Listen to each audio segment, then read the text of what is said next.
For years, the question was, what happens when AI takes over part of a job? For many workers, that transition is no longer a prediction. It is appearing this month in their daily task lists and their paychecks. California has responded by reclassifying AI displacement. It is now handled as a formal labor and workforce crisis, moving the state's focus from technology stories to Labor Department policy. This reclassification represents a change in state direction.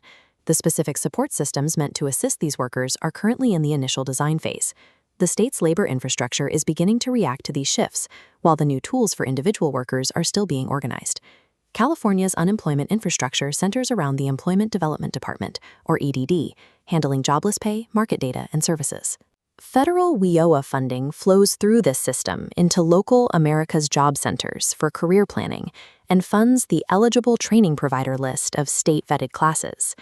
These safety nets were designed to catch workers following a sudden event, such as a factory closure or a company-wide layoff. Displacement caused by AI follows a different pattern. It often manifests as a slow erosion of daily tasks. A job description rewrites itself line by line, often becoming shorter until one person is handling the previous workload of 3.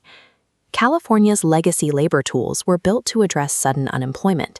They are not currently aligned to track or stop the gradual evaporation of daily work tasks.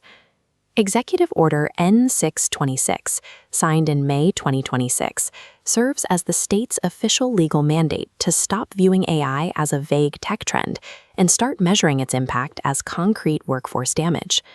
The first tactical requirement forces EDD to construct an AI impact dashboard. This executive order is a planning document. It establishes a framework for the state, but it does not function as a guaranteed job placement pipeline. The timeline for the state's plan relies on reporting deadlines set months away. These represent bureaucratic reviews, not new worker services. State reporting moves on a different timeline than the urgent needs of a worker losing hours today.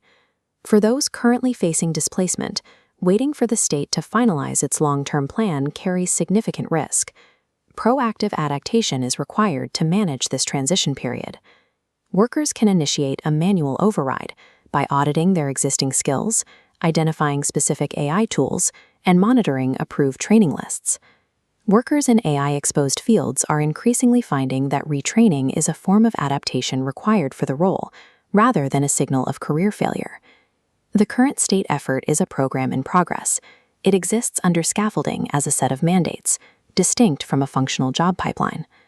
California has acknowledged AI job displacement as a structural issue the state must address.